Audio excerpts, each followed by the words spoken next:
Hi there, welcome back to the channel. Thanks for joining me.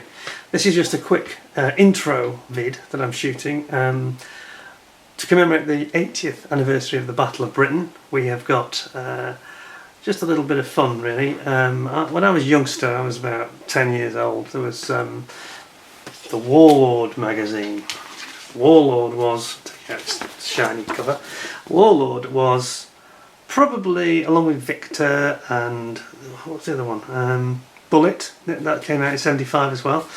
The Warlord had been around a little bit longer than that, but this was the sort of probably the favourite for most of the youngsters at the time. And as you can see here, we've got a cover that depicts the Battle of Britain, and there's actually a story inside about it, very short one, actually just a couple of pages. But then that was in February 75. But then a few months later, they actually brought out a really excellent strip that lasted for 9 weeks, and it was called The Phantom Flyer. And without giving too much away, this is the edition that it first came in, as you see here. Basically, it's a story about Battle of Britain fighter Ace, who has had a serious accident. And he's been in an air crash. This is all before the story starts, but apparently he's been ruled as unfit to fly by the medical board in the RAF. He's quite convinced that he's plenty fit enough, and he embarks upon a mission to find a way to get back in the air. And he does this basically by having a little sort of base, which is a farm not far from an RAF airfield. And when one of the planes comes back badly damaged, he basically purloins the aircraft and manages to recover it, making sure the pilot is okay. And he basically then hides it away, and they have a hangar that's basically in like a huge barn, and they have a false front on the barn with hay bales, and they have false hedges, and they remove all these hedges very quickly, and they can take off and land. So he then, with the Spitfire now unmarked, he then takes to the air to join his old squadron, and they keep getting baffled by the fact this plane shows up, and there's always an extra plane that they can't account for, and he tends to fly into the battle and saves his colleagues at the very last minute several times, and he maintains this, and then he does a victory roll over the airfield, and they're all looking at it thinking, why hasn't it not got any markings on the side? It's got RAF markings but no letters, so they can't identify it. It's a really great story, and I think it was really caught my imagination. It was very popular at the time, and I won't spoil it by telling you what happens, but you'll be able to enjoy it because I'm going to be publishing this for 9 nights. It's only about 2 to 3 minutes long each week's, because they were in every week. I'll show you a demonstration of it, and basically it was a means of having something a little bit different to the Battle of Britain story. You'll see all around me I've got Battle of Britain memorabilia here, and I'm going to be doing some a bit of a discussion about the Battle of Britain, a more serious one, a little bit later, an appreciation of what happened briefly, because it's a massive subject, but very brief appreciation of what basically happened, and what may have happened if things had gone differently. Anyway, here we have the Phantom Flyer episode. That's the first episode, which I'll be putting on YouTube later. You can see it at 8 PM every night for 9 nights, and they're all numbered, so you can get a full benefit. They've been photographed, and you should be able to read it fairly clearly and enjoy it. But it's a really good story. It's quite imaginative, and something that nobody else, I think, ever sort of thought up.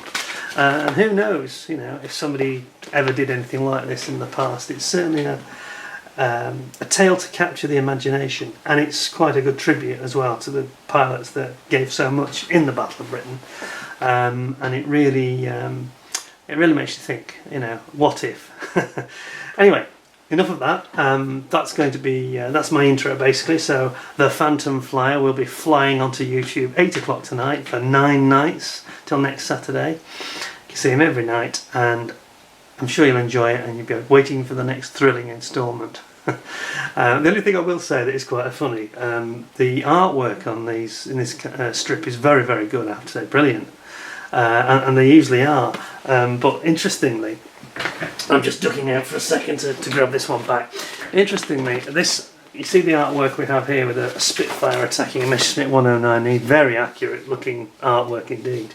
But there is one thing I should point out, that here, spot on, we've got the Spitfire with its 4 303 Browning machine guns firing away.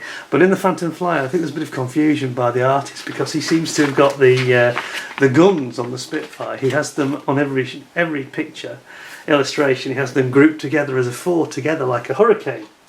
And here we have a Hawker Hurricane from the Battle of Britain right here. So in fact I'll zoom you in so you can see what I'm talking about. So you can see, whoops, there you go. See the 4 guns, the 4 and 4 on each wing. Yeah. Spitfire's a little bit different, of course.